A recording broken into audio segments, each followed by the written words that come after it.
Shabbat Shalom, everybody. Good to see everybody on here already. We've been blessed with a guest briefly today, so we were trying to get everything together in time, but we made it. And that's part of the lesson I want to do today. Obviously, is on the Torah portion, Nitzavim and Vayelekh. And sometimes things just coincide in a beautiful way. There's a group that's studying Workbook 2 together, and Keisha had emailed me or texted me this week and said, "It is so strange, the lesson that you did on Abraham's intent this week just dovetails perfectly with the section that they're studying on the fifth seal in Workbook 2. And I didn't really remember what was in the workbook. It's been a while. From the time that you write it till the time that it actually, comes out in print and so forth, you have to go back and refresh your memory as to what's in there. And she reminded me, like, oh, wow, it really is just like two sides of the same coin. And so that's what I've noticed with the Torah. When you study the Torah, it seems to... At first, it seems like it's following you around. It's following your life, like it knows what's going on in your life, and the Torah is just following you around with the answers. But I think the obverse is true. We're following the Torah around with our lives, and the Torah is giving us the answers because now we know where to look for the answers. The answers were there all along. It's just that we never really paired what was going on in the Torah portions with what was going on in our lives. And so it's awesome when you realize that from times long ago that he was going to know what was going on in our lives, and he was going to have the answers in place already. He knew what would be going on in world events. The answers are in place already because the answers were there before the questions were. And we're going to look at a scripture that kind of tells us that, like, I gave you the answer before you ever were born to have the question. And that's kind of cool to know that before you were ever conceived, he knew that you would have questions. And so he wrote the answers to your questions before you were born, which is way better than I can do with the question. Sometimes I don't even understand the question, much less know how to give an answer. But it's good to be here with you. Shabbat Shalom.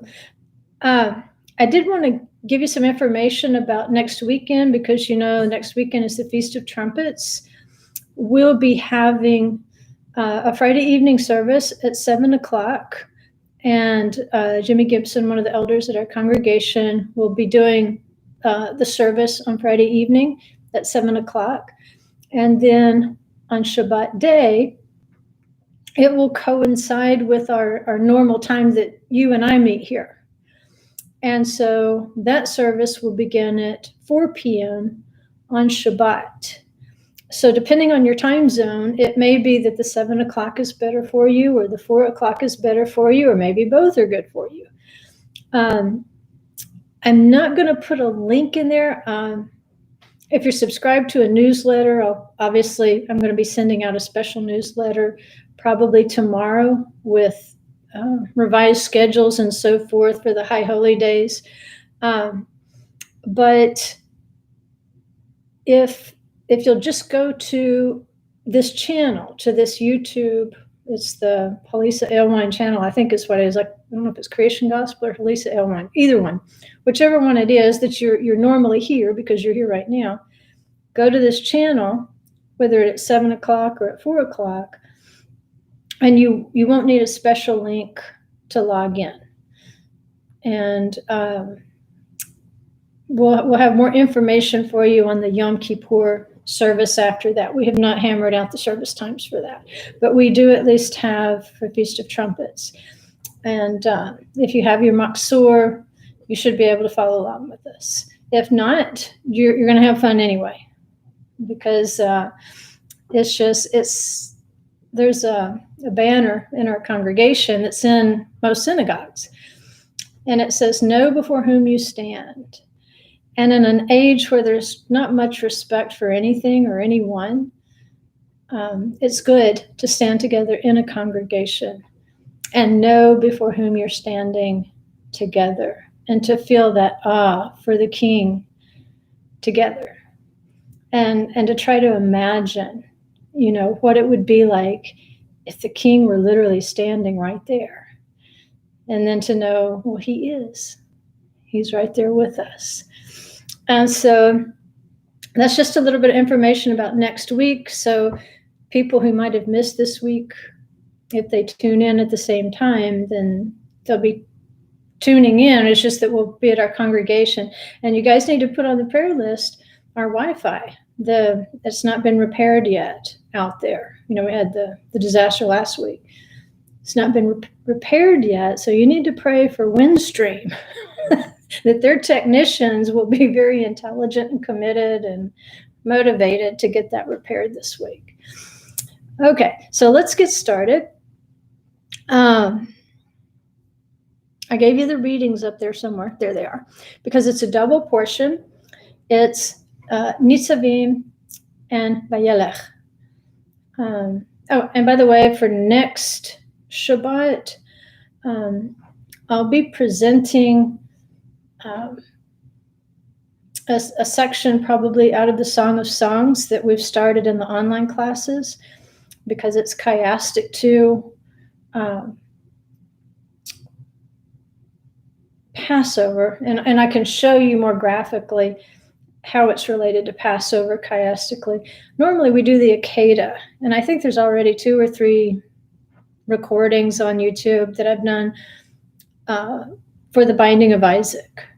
And so this year I want to look forward a little bit, because the binding of Isaac is rooted in an expectation in the resurrection, and Song of Songs gives you the beauty of the resurrection. It's one thing to be resurrected, and then it's another thing to have an expectation when you cross into that garden. What will life be like? And so I want to stretch a little bit this year and take you into the garden, take you from the altar to the garden, which to me will be a lot of fun. Again, it goes back to learning how to delight in the Torah, learning how to just play, not in foolishness, not in lightheadedness, but in the true sense of play, to play in his word, and just to delight in it the way that he does. So back to Nitzavim and Vayelekh, and I think this will set us up for next week really well, because this Torah portion has some links to Abraham and the covenant, and that's what I want to look at. Again, using our reliable tools like first mention and progressive mention. And so we're going to start out with the Torah portion itself in Deuteronomy 29, 9 through 15. And I want to point out some words here. And like I said, I call them words in the hood, because if you see words showing up in the same neighborhood in Scripture, then you can draw a relationship among those words. So Moses is speaking to the people, and by the way, Moses knows he's about to die. So imagine how difficult this would be. He's not only giving last instructions, it's also a way for him to say goodbye. He says, "You stand today," and this is where we get the title of the Torah portion, Nitzavim. Nitzavim means you were standing, plural. The shoresh, or the root of it, is Natsav. Natsav. I'll put that in there.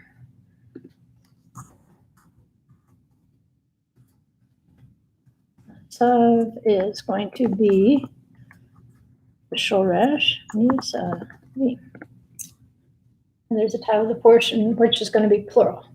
You are standing, all of you, before the Lord your God, your chiefs, your tribes. And that was my little teaser when I did the Facebook post this week. Why does Moses specify among all these groups also the tribes when we know everybody's standing there already? Why does he have to add these little subgroups? He says, your chiefs, your tribes, your elders, and your officers, even all the men of Israel, your little ones, your wives, and the alien who is within your camps, from the one who chops your wood to the one who draws your water. Now that's pretty much everybody. But he thought it was important to identify each group to show you that everybody's there. But within the larger group and within the individuals, there are groups that have significance, and this message is going to be of significance to your tribes. And I think we can figure that out when we get to Abraham's covenant. He says that you may enter. That you may enter. And this is where knowing a little bit of Hebrew helps you a lot. I mean, a little bit of Hebrew goes a long way in terms of understanding. And so where it says that you may enter, it's le'avrecha. Le'avrecha bivrit Adonai. Into the covenant with the Lord your God. And so our context, as we're reading it, is that entering is relative to the covenant. And you think, now, wait a minute, didn't they make a covenant back at Mount Sinai? Yes, they did. But again, he's giving them more information to work with. And not only is he giving them more information, he's giving them memories. He's asking them to remember the covenant, because along with the covenant, they realize that this covenant really stretches all the way back to Abraham. And he's going to mention that. But the Hebrew word there for enter, you're probably more used to hearing it as pass or cross. And here's the shoresh. And from this word, avar, which means to cross or pass over, and in this case, to enter. From here, we see where the word Hebrew comes from, because Abraham was first called an Ivri. Ivri. That comes from the root word avar. They say, okay, Abraham is one who's crossed over. Crossed over to where? Well, more than one place, as it turns out. Abraham crossed into the promised land. He also crossed out of the promised land and went to Egypt. Then he passed back into the promised land. And then we also know that he passed between the covenant, between the pieces. And so we can see why this particular word would evoke so much in terms of memory to the tribes, because we get that root avar. Not only did your forefather Abraham pass into the covenant, you also passed into the covenant. And now there's a level of that covenant that you're about to enter. You're going to enter again, except it's going to be at a higher level, because you're going in to take your inheritance. You're not going to be wandering around down in the wilderness in the southern part of the land. Instead, you're going to go through at a specific point, and you're going to enter into your inheritance. You're going to enter into the covenant. It says, with the Lord your God, and into his oath, which the Lord your God is making with you today. Today. And that's something I want you to have in the back of your mind as you work through the lesson, as you work through this Torah portion. When is today? Because today, I don't know how many of you are on Facebook, but I did a little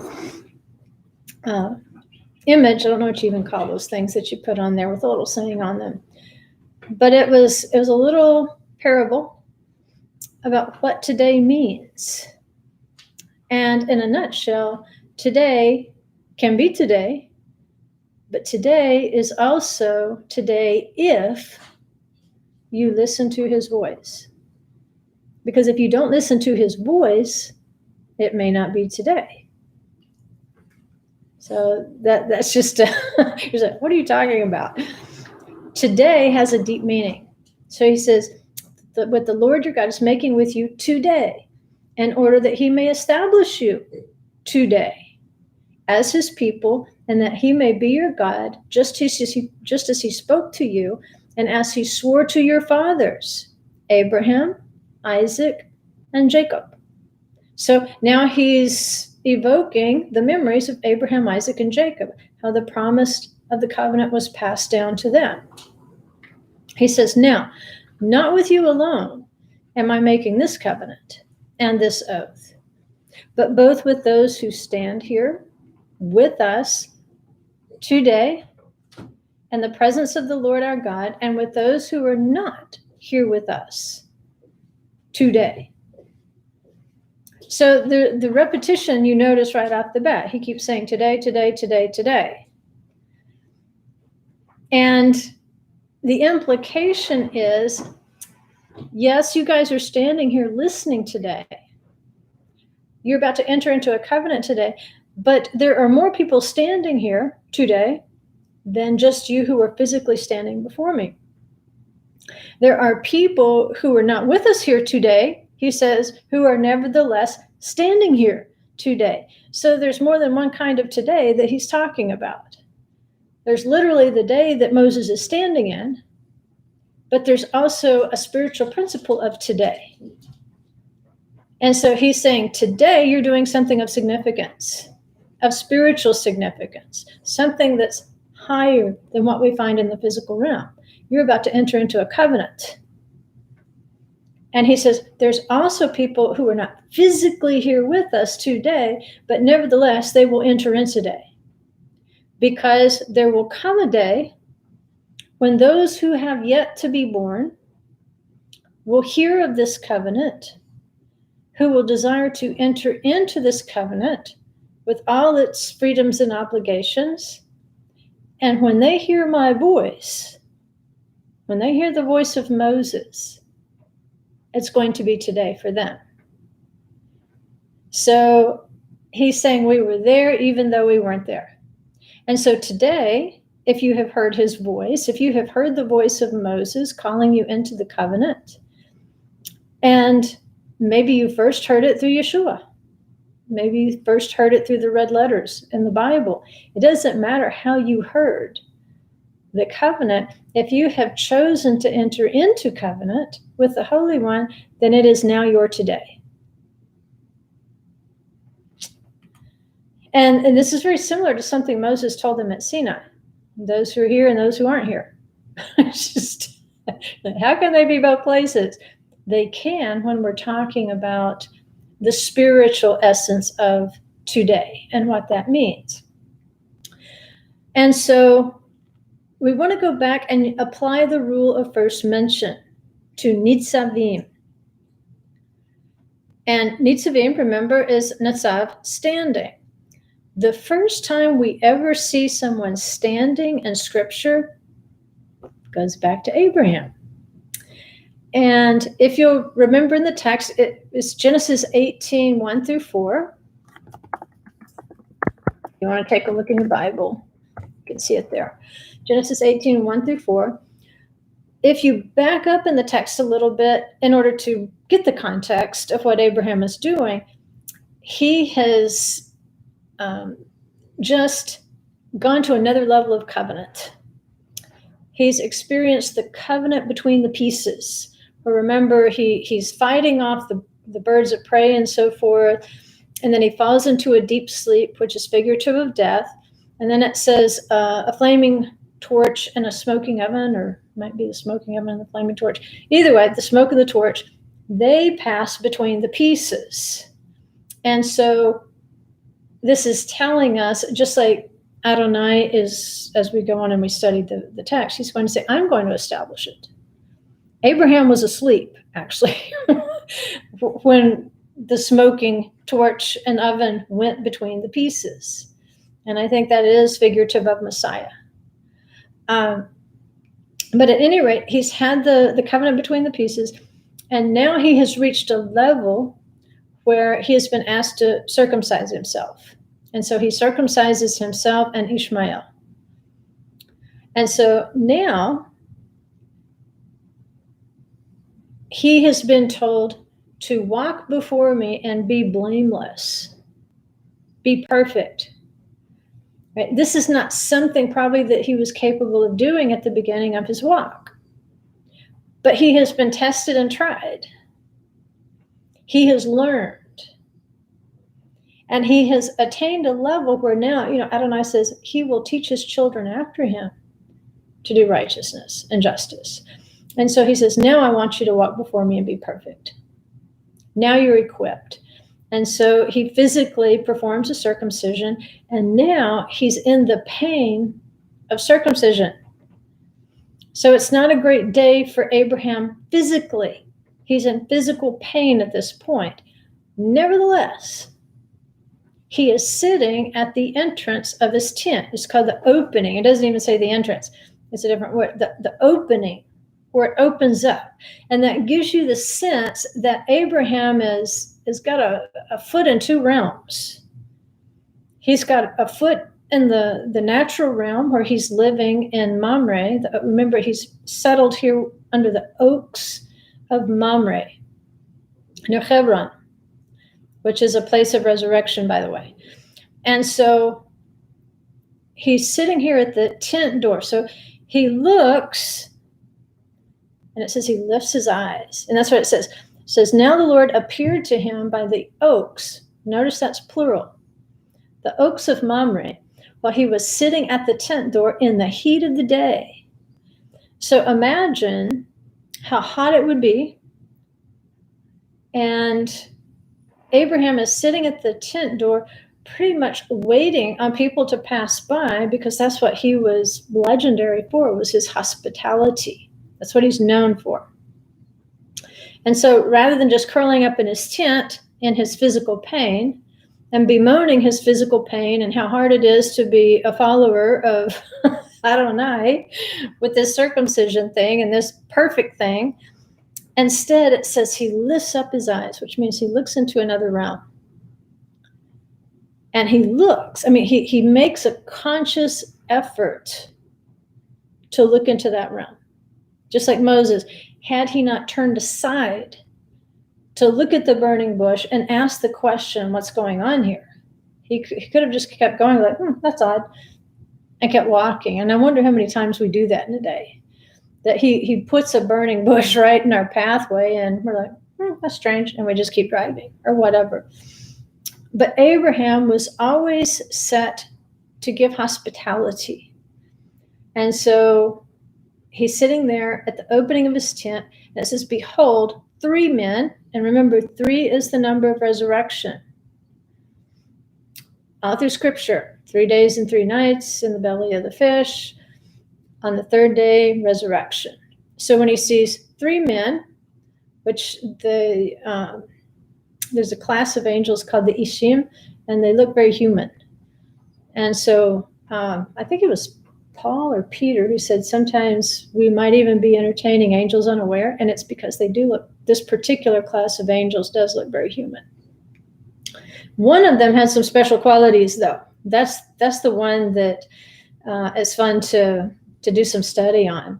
But for this study, we just say 3 angels, 3 men were standing opposite him. Now, this is the first use of standing that appears in our Torah portion. So what are the 3 men doing? Well, in the number 3, we say, okay, resurrection. What is resurrection doing? It's standing. And it's standing opposite him. And when he saw them, when he sees the 3 men, he sees these men from another realm. He recognizes in them something of the resurrection. There's something about the way that they're standing, and that's what we want to investigate. How were they standing that Abraham could identify their special qualities, that he would know to lift his eyes and recognize they're from another realm? And when he saw them, he ran from the tent door to meet them. When it says he ran, the Hebrew word ratz, the verb, it means to run quickly, and it also means with intention. In fact, if somebody's saying the Aaronic benediction over you after each statement, after each blessing in the synagogue, under your breath, not out loud for everybody here, but under your breath, something you say is, Ken yehi ratzon. I'll transliterate it for you. I can spell it. Ratzon. Ken yehi ratzon, which pretty much would translate to, yes, may it be your will. May that be your intention, will, intention. So when you run in Hebrew, the underlying message is you're going somewhere with intention. It's not, you're just not running around with your hair on fire. It's, I'm running in a particular direction with the intent to do something. And so this is exactly what Abraham does. He runs with intent. It says he ran from the tent door. I believe at this point he realizes he's in another realm, that if you look around, it looks like where you are. But when you look around with your spiritual eyes, you realize you're more than where you are. Just like when Yeshua appeared among the disciples after his resurrection, they think he's a ghost. I mean, they definitely believe that he's from another realm. But then to prove to them that they're still where they are, even though they're not exactly where they are, he says, do you have any fish? I can eat food. Okay, in the same way, Abraham is about to serve these three men. Yeshua says, you can touch me, handle me, look at the holes in my hands. I'm not a ghost, but I do have the ability to live in the realm that you're in, and I have also the ability to live in the garden and the realm that's just above you. And of course, you know, those of you who have read 50,000 Degrees and Cloudy know that this is where tradition places Messiah's palace, in that what we would say is the Garden of Eden, or the lower garden. And it's called Kan Sipur, the bird's nest. And so it makes sense why Yeshua would say, oh, Jerusalem, Jerusalem, how many times I would have gathered you as a hen gathers her chicks. What is he saying? How many times I wanted to resurrect you and bring you back into the presence, to bring you back to the tree of life. And he says, you would not. Because they were just like in the natural realm wearing concrete sandals. They didn't know how to look up. And Abraham is demonstrating to us at this point how to look into that realm. And it seems as though Abraham is telling us that the prerequisite to seeing into that realm is to have a character of hospitality. Somebody who's willing to run with intention to serve. Somebody who knows how to keep one foot in the natural realm and one foot in the spiritual realm, because hospitality, doing kindness to others, that's from another world. It's from the world that we fell out of. And so now we have to rebuild this in the natural world, so that when these two realms once again merge, where we can do the same thing that Yeshua did, we can function between the two realms equally well with a resurrected body, that it won't be a new thing. In fact, since we'll have already been in the habit of being hospitable, we'll already be in the habit of living our present life as if we were already in the garden, then there's really no breaking in period. There's no transition period. There's no, well, this is unfamiliar. You know, it's going to be completely familiar to us. Maybe not completely, but definitely you're not the new kid in school, right? You know your way around town. And so it says he ran from the tent door to meet them and bowed himself to the earth. Okay, so he's hospitable and he's respectful of this other realm. And he says, my Lord, if now I have found favor in your sight, please do not pass your servant by. Okay, there's that word avar, pass, the word from which we form Hebrew, one who has passed over, one who has crossed over. And now we see the two words in the hood that we read in Nitzavim. You were standing in order to pass into the covenant. And Abraham does what? He looks, he sees three men standing, and he says, don't pass your servant by. He says, please, let a little water be brought and wash your feet and rest yourselves under the tree. Okay, why does he want to wash their feet? Well, number one, it's hospitable in that day and time, especially in the Middle East, to wash someone's feet or give them water to wash their feet. Walking around in sandals all day is not exactly like, walking around in your Rockports all day. And so it was a refreshing, hospitable thing to do. But again, if we look at it symbolically, knowing the realm that they're from, and then realizing the realm that they're in, it would be proper to wash their feet, which that should evoke some things about Yeshua's dealings with his disciples at Pesach, where he says, I need to wash your feet. You don't understand. I need to wash your feet. I need to wash your feet. You don't understand the implications of what's going to happen to us tonight. And you need your feet washed. And so he doesn't just say, let's wash your feet.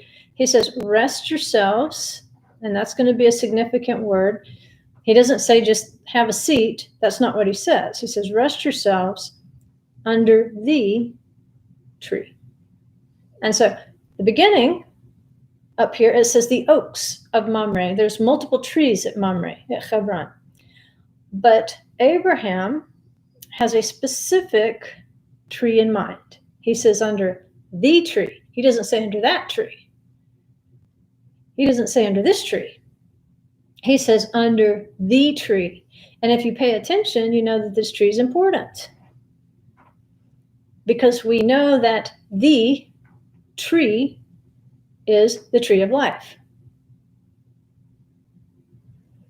So there, you can see the two realms are kissing right here. He's bringing the tree back into it. Remember when he sent the spies out and he says, go and see if there's a tree in the land? He doesn't name all the different trees he knows they will see. He says, I want to know if you see the tree. Because if you can see the tree, then we can truly go up. Then this realm has truly come down to us. Like Yerad Jordan, it means to descend. He wants to know if the people could truly ascend and if the upper realm would descend at that time and that there would be that divine kiss at that time. Obviously, it didn't happen that way. Abraham, though, generations before, has a consciousness of the tree. And he asks the three heavenly beings to rest themselves under the tree. And so when he says, rest yourselves, he uses a specific verb. He doesn't tell them to sit.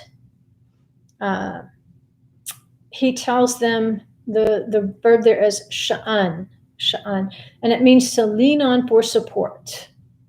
And I'll give you an example. Proverbs 3:5.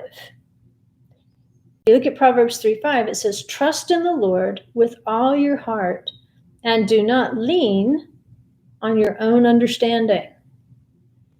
In other words, don't depend upon it. Don't depend upon your own understanding. Don't let that be your source of support. Because if you only trust in your logic and your reason, then many of the things that the Father is going to do in your life won't make a lick of sense. And you'll say, what are you doing? And of course, we know we're not supposed to say to the potter, what are you doing with me? Although we do it frequently. It's not trust. When we question his every move, and he says, look, it's a matter of faith.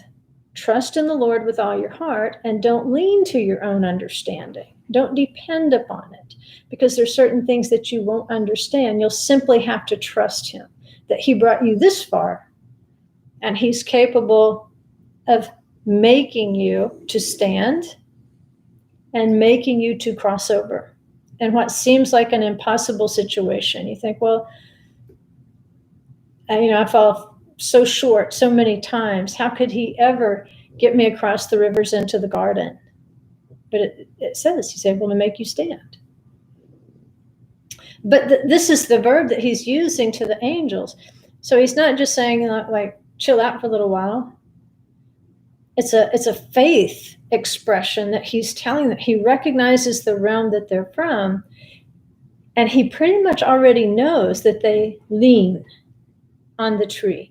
They depend upon the tree. The tree is a tree of life. That's what their support is. And in ancient times, when a king made a public appearance, he would lean, sha'an, on his closest supporters. And it was a public display of trust. It told all his subjects that I depend upon these people, so much so that I lean upon them in public. I trust them to work in my best interest. In the same way, it was an honor to have the king lean upon you. If you remember when Naaman was healed by immersing 7 times in the Jordan, he was concerned because the king leaned upon him when he went in to worship his God. And he goes and he asked the prophet, what do I do? I don't want to bow down to this God anymore, but I'm required to appear in public with the king so that he can lean upon me as a sign of his confidence in me. What do I do? Because if he bows to the idol, then I have to bow too. And of course, the prophet sends him away and says, don't worry about it. You'll fulfill a role in doing this. The Holy One's going to know what's in your heart, that you're supporting your king. You're not supporting the idol. And so it's kind of like the tree of life. Remember, it says she is a tree of life to those who take hold of her, and those who support her are praiseworthy. Well, at the same time that you believe that you are supporting the tree, as it turns out, the tree is supporting you. What's the expression that the Jews don't keep the Sabbath keeps the Jews.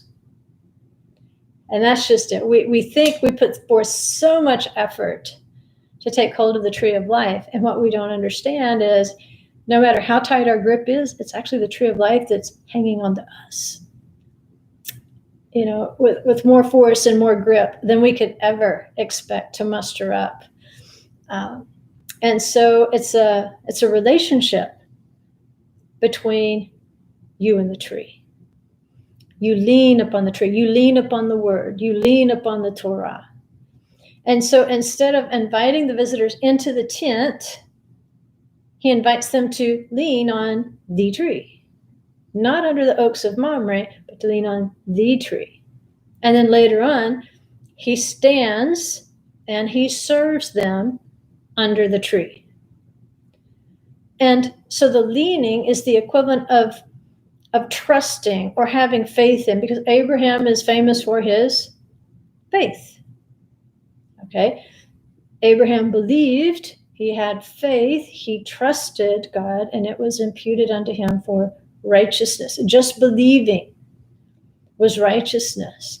And so these travelers are showing that relationship of trust between Abraham and the tree. The word, the promise that he's been given.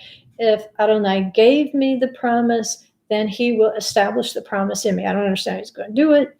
I question him sometimes. I try to take shortcuts sometimes. But ultimately, in spite of my weird and strange behavior sometimes, I still trust him because I know I'm supposed to, even in my failure. And so you may say, well, it was too hot to ask him into the tent. Not if you know anything about Bedouin tents. If you've seen Bedouin tents or you've seen pictures of Bedouin tents, it was very easy for them to roll up the sides, and it would allow the breeze to go through there in the heat of the day to make it cooler. So Abraham wasn't inviting them into the tent for a reason. It may have been cooler in the tent than under the tree. Probably was cooler in the tent, but it's not a practical visit. It's a prophetic visit where Abraham and Sarah are going to be given a fulfill-by date on the promise to have Isaac, to have a son. And so he directs them to lean on the tree for a specific reason. There's nothing random in Scripture. So as we look at the Israelites who are standing in order to cross into the covenant, to pass into the covenant, then we can see the subtext that Moses is giving them is lean on the tree. Everything I'm giving you, this word, he says, it's not up in heaven that you have to figure out somebody who can climb up into heaven and go find it for you. It's going to be right there on your doorstep, like with Abraham. He didn't have to crawl into the Garden of Eden. He didn't have to go into a trance. He didn't have to do a seance. You don't need to do any of those things. You need to lean on the word that you've been given. You need to lean on the tree of life. And so the Israelites are supposed to understand the only way we are going to elevate this inheritance of the land is if we continue to lean on the tree of life, to rest under the shade of this tree. And so going back to your own tent, that could even have two implications. Do you prefer the shade of your tent? Or do you prefer to lean on the tree of life when it might at the moment seem a little hotter or a little more uncomfortable? And that's the message that Abraham is giving us. In this life, we're going to have pain, especially if we walk in circumcision of the heart. Abraham had just been circumcised. He was hurting, like, ouch. And he's out here serving in the heat of the day when he could be curled up in his tent, serving other people, looking for the opportunity, looking for somebody to arrive on his doorstep. And what you notice about Abraham is sitting there waiting for visitors. He's not really making value judgments about the people who pass by. Tradition tells us a lot about Abraham's hospitality, that this is how he would make converts, that he would always set up his tent at a crossroads or by a road so that travelers coming by, he could offer them hospitality. And this is how they say that he made the souls that he made up in Haran before he ever came down to the promised land. Remember, it talks about the souls that Abraham made. How did he do it? It started with hospitality. We might say, like if we were in the 70s, if you remember the 70s, there were a lot of coffee houses. Coffee houses were everywhere. Why? So people on the street would come in, get a cup of coffee, and hear the gospel. That's pretty much what Abraham did. Come on, I'll feed you some milk and curds, and Sarah will make some bread, and we'll slaughter the calf, and I'm prepared. And that's the way that we have to be. If we want to see into that realm, then we have to be prepared to receive the guests that he sends to us. And that's what was just so awesome that I got to Shabbat service today. And one of my online students was there from Missouri. It was just such a blessing. And we were able to, extend a little hospitality with a situation that had come up. And so you don't necessarily have to go looking for this visitation. He puts it on your doorstep. It's going to pass your way. And the only way you're going to miss it is if you feel like it will be an inconvenience, or if I'm in too much pain, or I'm too tired from work to deal with this. Well, if you're too tired from work, put that on the same level as Abraham's pain of circumcision, and yet still sitting out there at the opening to the tent saying, maybe somebody will come by. Maybe I can extend hospitality to someone in spite of this pain. That's a message to us. There will be pain. If we walk in the covenant, there will be pain in this natural realm, in this natural body. But it's in order, and Abraham wasn't called to be circumcised way back at the beginning.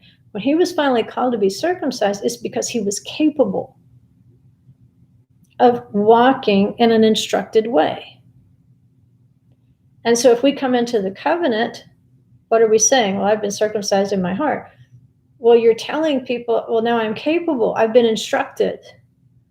I'm capable of walking in this way without being whiny.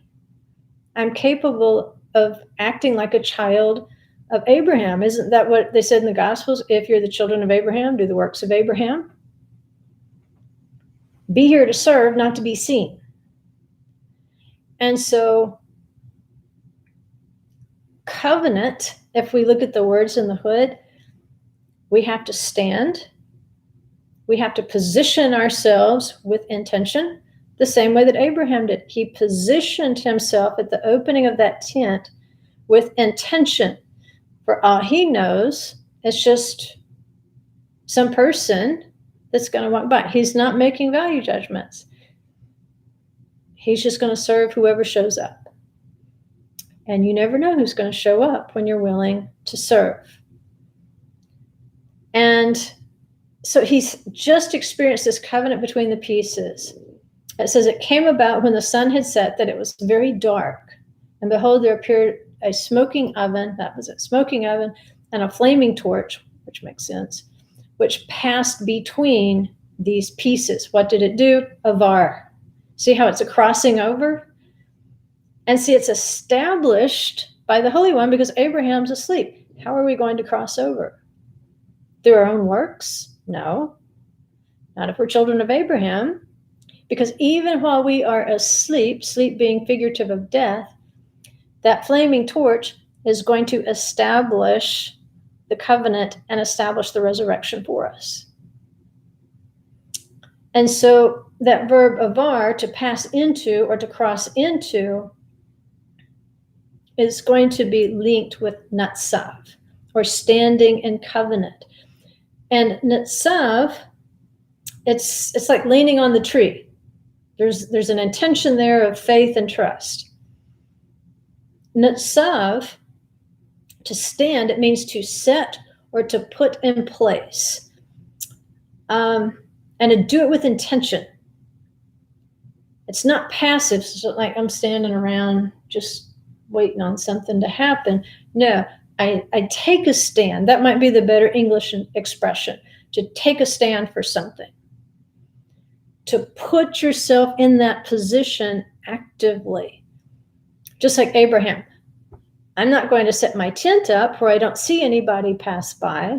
I'm going to set my tent up intentionally in this really weird neighborhood in Hebron, where there's every kind of Canaanite you can imagine.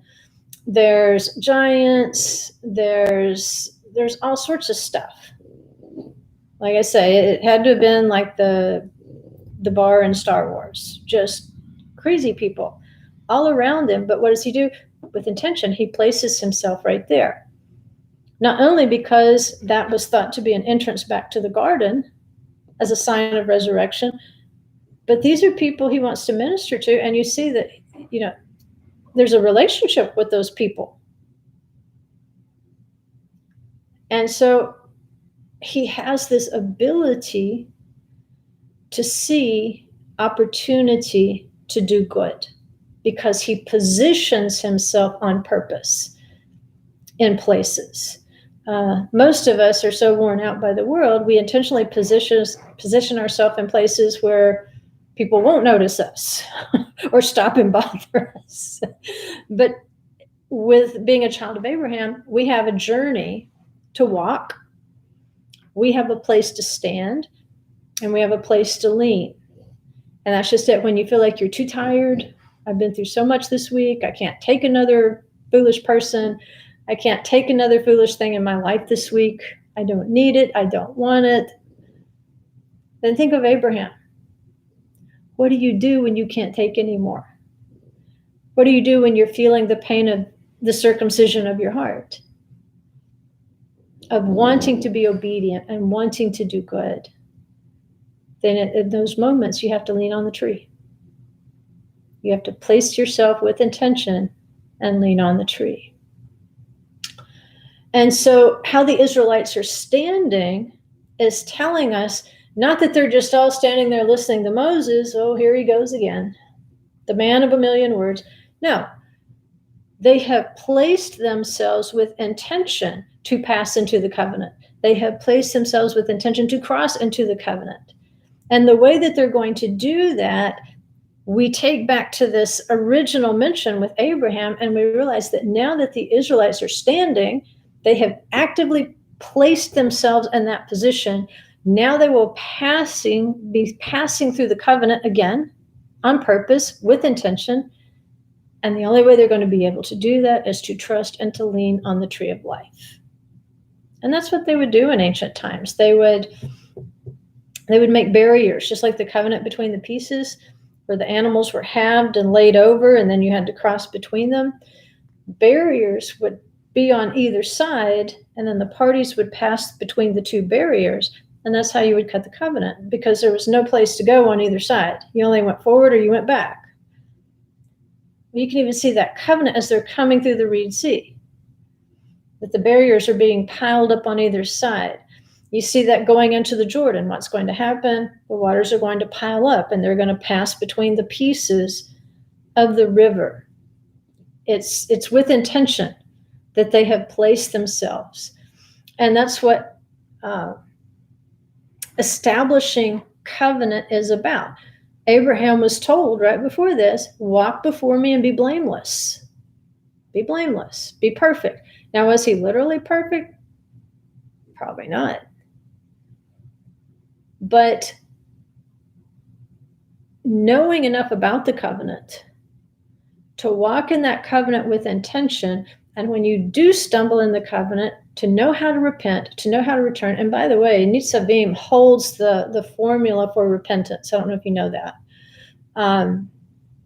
But traditionally, all the points that we hit at this season in terms of repentance, they are mentioned in the text. If you look for the root there of shuv, or return. And so he's saying in Genesis 17, 1 and 2, I am God Almighty, walk before me, be blameless. I will establish my covenant between me and you. So you see that it explains how Abraham could be called to be blameless even before the giving of the Torah. You can see how Israel could be called to be blameless after they receive the Torah. Because ultimately, even though they have actively placed themselves between the barriers to pass into the covenant, nevertheless, the Holy One says, I will establish my covenant. He's the tree we're going to lean on. We don't have to do it on our own strength. When we are in pain because of the walk, what do? We just put our hand out and we lean on the tree. But that's what covenant is, and that's something we need to remember. If we tell people we're walking in covenant, then it's a high bar. And on those times when we feel like we're falling short, we don't lean on our own understanding. We lean on the tree, because that's the only place you can lean without falling flat on your face. And so we are called, if we are in covenant, to actively seek perfection. Understanding we'll never do it by ourselves. But if we lean on the tree, if we lean on the word, he says, I will establish my covenant. That word there is Natan. And the first mention of Natan, how is he going to establish his covenant? An imperfect people who he's asking to be perfect. We go back again to the first mention of Natan, when he says, I will establish it. And this goes back to what I said at the beginning. How could he write the answer to a question we couldn't speak because we weren't even conceived? Genesis 1:14 tells us how. And this is the fourth day of creation. We're looking for Natan, for establish, because he's the one who establishes the covenant.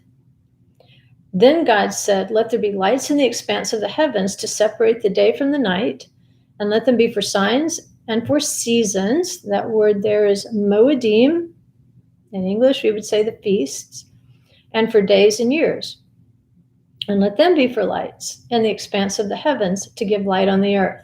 And it was so. God made the two great lights, the greater light to govern the day and the lesser light to govern the night. So we've got the sun and moon. But notice what he says here. He made the stars also. Now we tend to look at the sun and the moon as we're looking at our feast days, our Moedim that it speaks of in the passage. And so we have to know the movement of the moon in every case, but in some cases we also have to know how we're orbiting around the sun in order to maintain the spring and the fall feasts in the proper season, so that we don't migrate our holidays around the year like some religions do that are strictly lunar. And so he mentions those two lights. Those are going to form the basis of the calendar, but it's not the totality of the calendar, because he says he made the stars also. God placed, Natan. This is how he says, I established the covenant. What's happening right here? He is establishing something. And I believe he's establishing prophecy, again, of the covenant with those who were standing there, sun, moon, and stars, and those who were not standing there, the children of Abraham. Because this is what Abraham's told. He says, Abraham, count the stars if you're able, so shall the number of your seed be. The stars represent the children of Abraham. They are part of this divine calendar and establishing the covenant on earth. It says God placed, he made the stars also, God placed, Natan them, and the expanse of the heavens to give light on the earth and to govern the day and the night and to separate the light from the darkness. And God saw it was good. It was Tov. There was evening and there was morning, a fourth day. And so as you look at that first mention of establishing in relation to a covenant, Natan, there was an element of the divine calendar set in place on the fourth day of creation before there's even a human being to observe it. Before there were sixth-day human beings, there were fourth-day stars. Before there was Adam and Eve, there were the children of Abraham on the fourth day. So the stars were established in the heavens as a covenant to people who weren't even standing there yet. Now we see how it works. He gives us the answer before we ever ask the question. And if you'll look in that passage as to how many times it gives the job of the sun, the moon, and the stars to be for lights, to separate the day from the night. Let them be for signs, for moedim, for days, for years.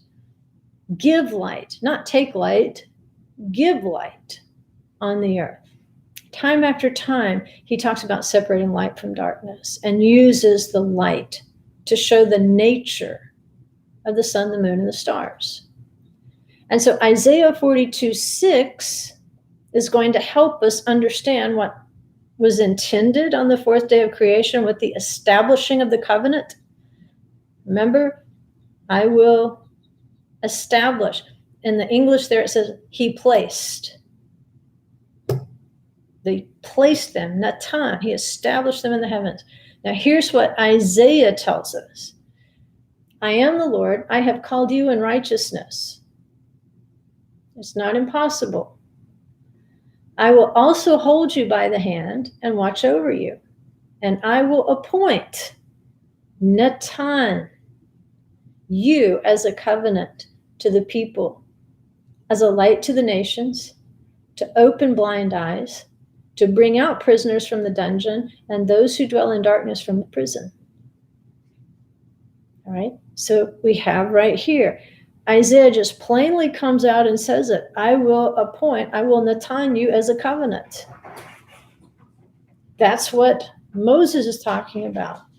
Establishing the covenant, again, with the Israelites. Establishing the covenant with Abraham. Establishing the covenant with the stars as the witnesses to the covenant. And he says, I'm establishing you as a covenant. And Yeshua, if you read through the Gospel of John, just count how many times Yeshua is referred to the light and how he refers to us as the light. Why? Because he's the living word. And what do? We lean on the word. We lean on the tree of life. So again, there was 2 barriers. If we're talking about cutting a covenant, even on the 4th day of creation, he says, yeah, I'm putting these lights here to separate day and night, to move between those 2 barriers. I'm putting them there to separate light and darkness. In fact, forming a barrier. And so the lights of the creation were placed with intention. They were there between those 2 elements. And so the lights in the heavens, the stars, they're the children of Abraham. And what are they doing? They're walking between 2 realms. They're walking between heaven and earth. And so you know about the movement of the stars and how each constellation, it has its own journey. It has its appointed path in the heavens as they witness. And we know that's across most cultures. They may not have identical names, but they're pretty close when they look at the constellations and name them. But with the 12 tribes of Israel, each one of those constellations represents one of those tribes. And so what is that saying? Well, the 12 tribes were standing to pass into the covenant. We also have the constellations, the constellations that make their journey, the stars of Abraham, the children of Abraham, who are making this walk year after year after year after year. They don't quit. They just keep shining, separating light and darkness, separating day and night. They're witnessing to that covenant. They're going between 2 things, the heavens and the earth, in order to witness. And they're witnessing to the nations, not just Israel. They're witnessing to all nations. I think that's why it's just everywhere. In almost any culture, they understand the movement of the stars. Now, unfortunately, they made those stars into their gods rather than acknowledging the stars as the witness to the covenant. Instead, they made them God.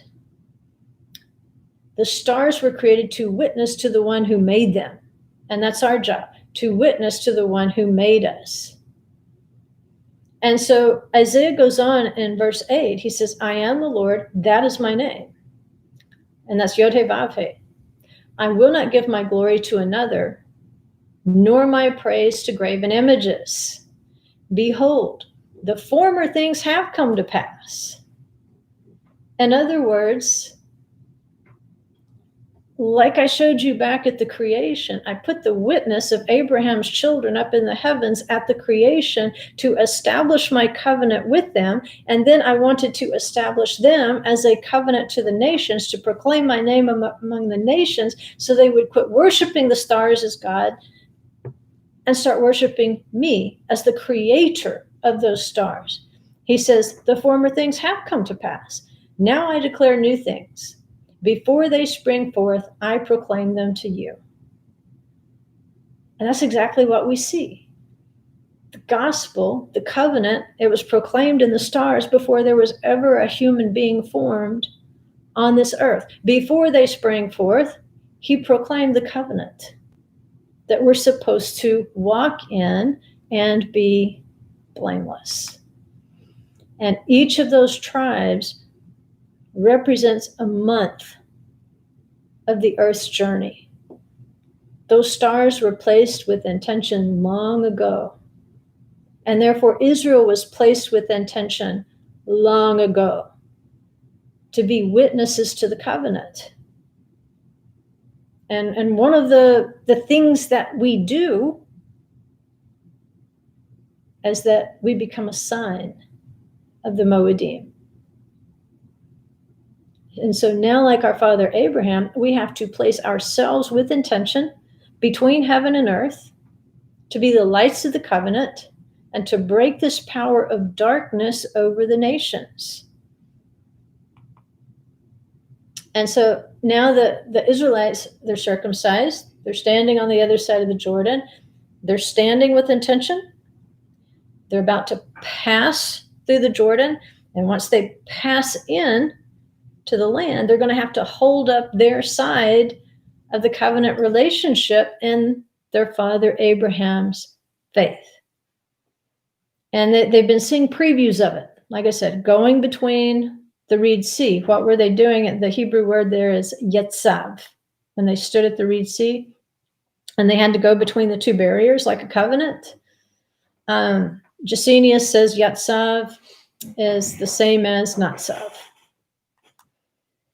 And so our first preview of the creation on day 4, in terms of the lights, we know that the lights of that covenant, the sun, the moon, that define our calendar, and the stars that witness to the calendar, the children of Abraham, who by virtue of the fact that they keep the appointed times, the Moedim, they are signs.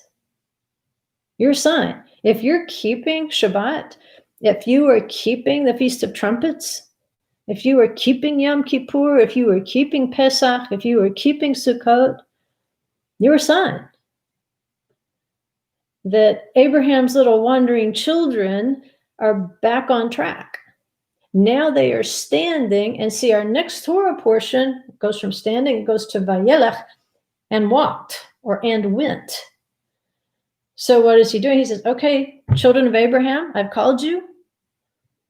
You've placed yourself with intention to pass into the covenant. And in the next Torah portion, he's like, go, walk, start walking in that circle. Start being the sign of the covenant. Start testifying to the Moedim. And so when you keep the Moedim, you need to understand people are watching you. And you say, well, people aren't supposed to be watching me. It's just for my own faith walk. Au contraire, according to the 4th day of creation, you were there to be a visible, observable sign of goodness. And so that raises the bar on how we observe our feasts. If there's arguing, if there's infighting, if there's jealousy, if there's offense, if there's competition, if there's griping and complaining, then that is not a sign of Tov. That's not a sign of light. It's not a sign of walking blamelessly in the covenant. And we're telling the people who are watching us out there with the critical eye, well, you're right, it can't be done. We can't do it. We walk in it and think we're righteous, but we fight and carry on. You're right. We're not good. We're just doing it to check off the box. No, it's possible. Abraham would not have been told to walk blamelessly if it weren't possible. But we have to recognize it was only possible because he was willing to serve in the pain of circumcision. And so when he circumcises our hearts to keep the feasts, to keep the Shabbat, to light the way back from darkness and death for the nations, there will be pain. And we will be called to serve sometimes when it's inconvenient, when we would rather rest, when we'd rather curl up in a ball under a sheet. He's going to uncurl us and call us out and say, hey, I've put this person on your doorstep. What are you going to do? Are you going to stand and serve under my tree? Are you going to light the way back for this person? Because you don't really know who that person is. In Abraham's case, he was able to lift his eyes and identify these travelers. But how many travelers had he been hospitable to before those 3 who stood with such intention to say, okay, Abraham, you've been faithful. And next year, this time, at the appointed time, because you have been a light to the nations, next year at this appointed time, you're going to have a son who is going to be a great symbol and inspiration for the resurrection to generations to come. And so the Israelites, they're being reminded by this language that Moses is using, that now they're standing. And now they need to lean on the tree of life more than ever before. He says in Deuteronomy 30:15, he says, see, I've set before you today life, chaim, and prosperity. And that word there for prosperity is hatov, goodness. I've set before you life, resurrection, and I've set before you good. What did he say about the fourth day? When the stars were walking around the tree of life in their courses, it's tov, it's good. And that's what we know about the tree of life, is that it was in the midst of the garden. The two outer rivers are described as circling. They went around and around. The inner river, the one that was closest to the tree of life, it says it walked. It walked. It also says that they could hear the voice of Elohim walking in the evening. And so you can sense the spirit that's in that inner place of the tree of life, that the strength of the Holy Spirit is even stronger. The closer you get to the tree of life and the more you lean on it and not to your own understanding and logic and reason, the more you just lean on the word, the more you give the Holy Spirit the power to stand and to go, to walk around the tree of life. He says, for this, in Deuteronomy 30:11, he says, for this commandment, and I put in brackets of repentance and return because that's the context. This commandment, which I command you today, is not too difficult for you, nor is it out of reach. Kind of like with Abraham, be blameless. It's not in heaven that you should say, who will go up to heaven for us to get it for us and make us hear it that we may observe it. Just like with Abraham, he didn't have to go into heaven. He was already practicing the word. It was near him, even in his mouth. When he sees a traveler, he springs up and he says, how can I serve you? How about a meal? Are you thirsty? Can we wash your feet? What can we do for you? You don't have to go up into heaven to get that.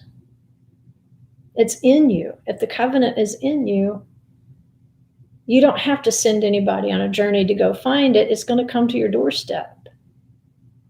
He says, nor is it beyond the sea that you should say, who will cross the sea for us to get it for us and make us hear it that we may observe it. You don't have to go that far. The needs will be dropped on your front door. He says, the word is very near you, in your mouth and in your heart, that you may observe it. And that's the message.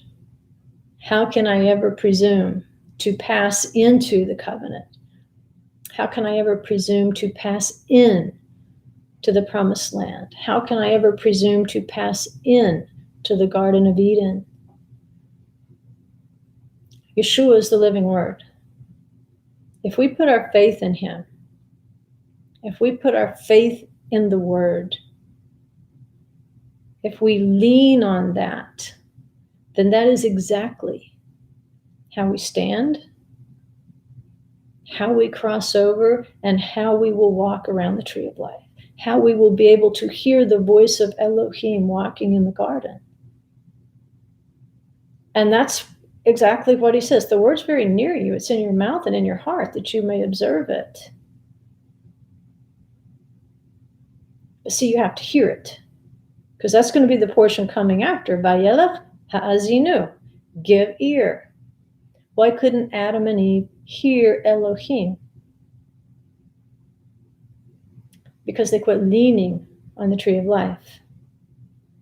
You have to hear the voice. That's why Moses keeps saying, today, today, today, today. If you listen to his voice, today. But if you don't listen to his voice, then you may lose the today that today could have been. It's very near you. It's already there when the opportunity presents itself. You already have the information. The only question is, will you open up your heart, your circumcised heart, and let it sink in? Because in those moments when you think, you know what, I'm hurting right now, but because I'm hurting, it might be emotional, it might be physical. I mean, don't rip your stitches, okay, if you just had surgery, but you might be in some kind of pain. And somebody with a need will be presented right before you, very near you, he says. And in your mouth and in your heart, you are going to have the ability to observe this higher realm of garden living, to hear his voice say, this traveler, this person in need might be more than you think he or she is. I want you to lift your eyes and see into another realm. Maybe the opportunity is not when you wanted it. It wasn't convenient. Maybe the opportunity is not what you wanted. You're not going to be rich and famous because you do a good deed for this person. It's not going to go viral on the internet. Nobody's going to catch you doing good. It's only you and the person are going to know. But if you will lift your eyes and see that these two realms will come together,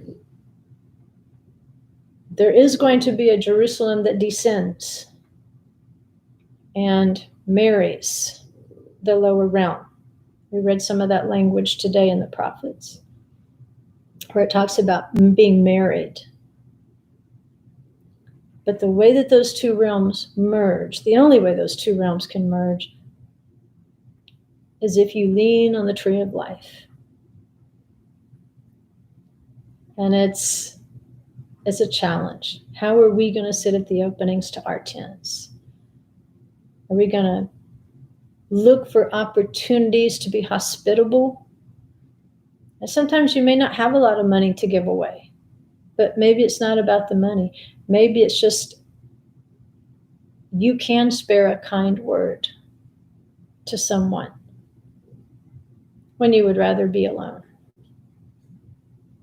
Maybe you can encourage someone when you think, I need encouragement way more than they do. I've been through way more than they do. My life is way harder than theirs. Abraham didn't make value judgments. He just ministered to whoever walked up to the tent door.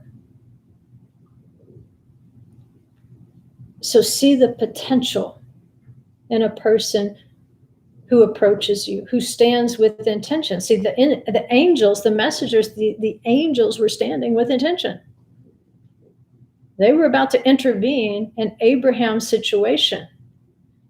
The only question was, how will Abraham respond to their intention?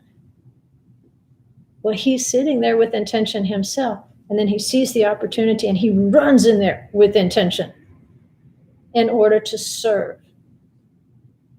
And it may be that somebody approaches who's not what you expected, but if they're standing there with intention, if they approach you with intention, maybe it's been somebody that has been making fun of you, making your life hard, making fun of the feasts, making sure that you suffered for the Shabbat in some way, making fun of your diet because you don't eat the pulled pork sandwiches at the company picnic.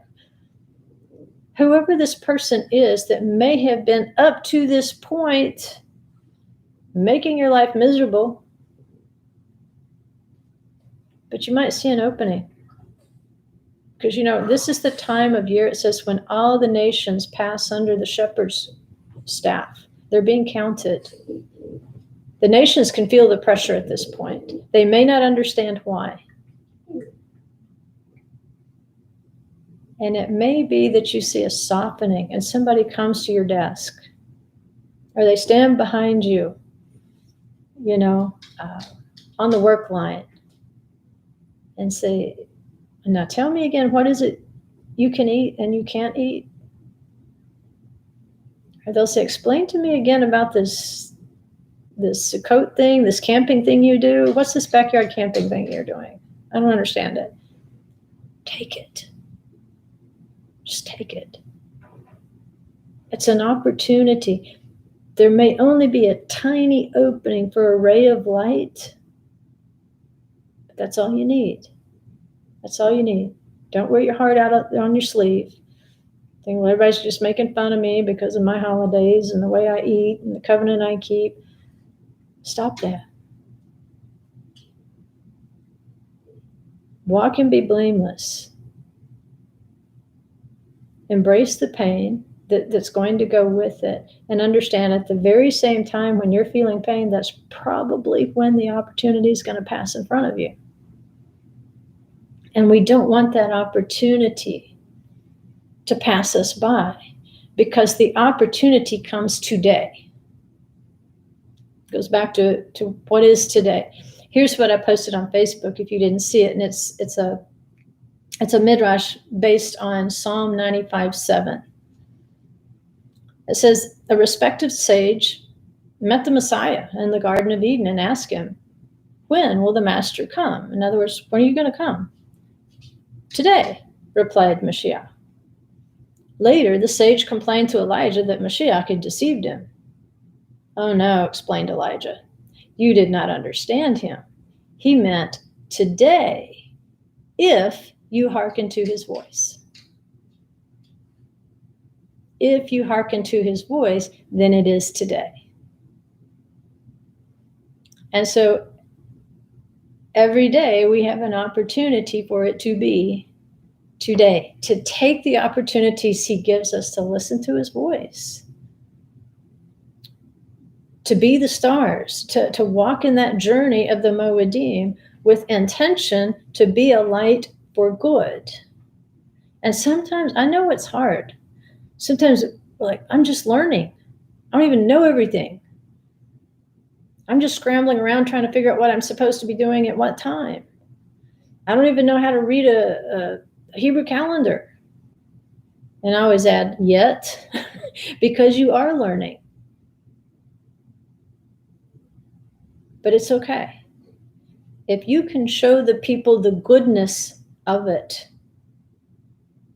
Remember, it says, don't lean to your own understanding. You walk in what you do understand. Remember, you've got to show the goodness of it. And so how you approach it, with gladness, with joy, with intention, you might get a few things wrong. Guess what? You will get a few things wrong. If you weren't brought up Jewish, you're going to get a few things wrong as you learn how to be a brighter and a brighter and a brighter light. But nothing will make your light brighter than to embrace your journey through the heavens. Standing between heaven and earth as a witness. It's just simply delighting in the journey.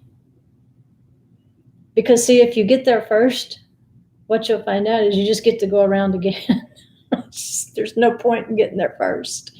There's no point in knowing, like a competition to know more about the Moedim and the Shabbat than anybody else on earth.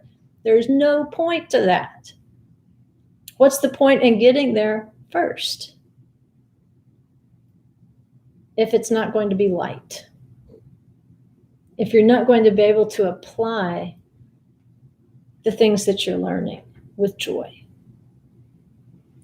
So it's a shorter lesson today, because now we're splitting the lessons between the Torah portion and the Song of Songs, and I'll give you a little preview of that next Shabbat, and then I'll have to figure out how to get that delivered in some form or another. We're still working on the technology so that you can actually see my slides, because it'll make a difference when we're doing the Song of Songs, because we're simply doing one verse at a time.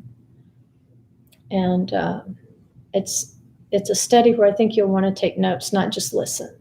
I mean, you could just listen, but there's some because so much of the language is highly symbolic, I think you'll want to make your own glossary. And that way, as you see the symbols repeated in certain chapters, then you already know what that means. You'll have a better background, and you'll just build it. Like your Legos, you'll start sticking them together. And it'll make a lot of sense to you. So I hope you have delighted in the Shabbat as much as we have today. And I'm sorry you couldn't all be here for Oneg. I went big and I made Kahlua tiramisu for Oneg for Shabbat. And it was just as good as it sounds. If you like coffee, it was good stuff. So it's building my anticipation for Sukkot, where we can do this 8 days in a row. It's going to be awesome. And I know I'll see a few of you probably at Sukkot. And it'll be great. I mean, just like today, just unexpectedly, one of my students shows up at congregation, and I love it when we get to have that little bit of time to get to know one another better. And let's see who's on here. I see Kim. Awesome. Yeah, Kim, you and John are gonna have to come up. We'll just have like girls' weekend, right? See Gibson girls on here, and Zipper Book, and Hasten says Shavua Tov. Well, Shavua Tov to Hasten. He is our blossoming Torah scholar. And I see Nancy Lynn's on here. Rebecca. And Tashunda was on here earlier. I don't know how many of you fell out into a nap, which is my natural tendency at this time of day. Kim's on there. See Melissa, Darlene. And, I see Bonnie's on there. Susan House. Melissa, the other Melissa. I see a lot of my online students. I just want to say thank you too. I know I never bring up the orphanage on Shabbat because I just don't think that's the setting for it. But some of you have just spontaneously started giving to the orphanage anyway. And so thank you. We really appreciate that. And even in this time, we've had no lack. We've actually had, enough to help a couple of other orphanages that are Torah based. And that's good. It's good. And I'm planning on taking at least a week off at Sukkot because we'll be camping, won't have Wi-Fi or anything like that. Possibly 2 weeks. Depends on how it looks. And so I'm going to try to catch up on my emails if I can before we get out of here for Sukkot to try to. I know some of you have emailed me and I haven't emailed back. It's just, it's piling up, and I'll do my best. I'll do my best to get back to you. Sometimes the questions are more detailed and I don't want to just throw any old answer out there. But I'm working my way through them. I don't like to dash off something for the sake of getting it out of my email. So if you don't hear from me within 2 or 3 weeks, feel free to give me a nudge and remind me, because I did have to, I think, delete 10,000 emails off my IsraelNet account. So no comment. Yeah, Alan says I've got no comment.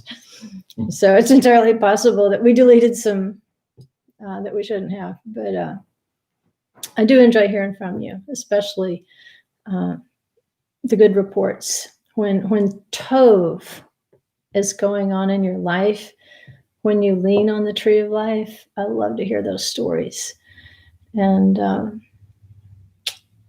I know we're heading into the high holy days now. It just feels like the body grows together at this time. And so we're praying for you.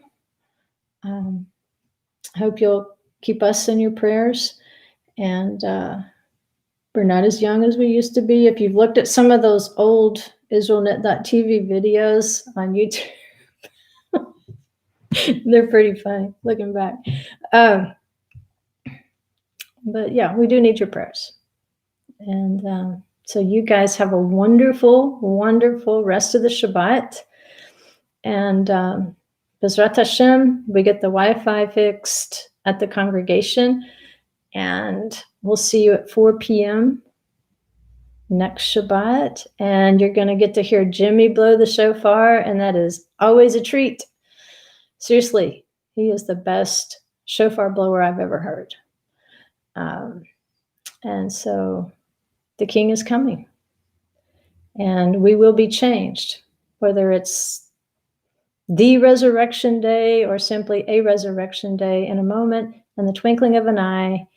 As we stand and we pray together, we will be changed at this turn of the year. So can't think of anything better than being changed with you guys for good. All right, Shabbat Shalom, everybody.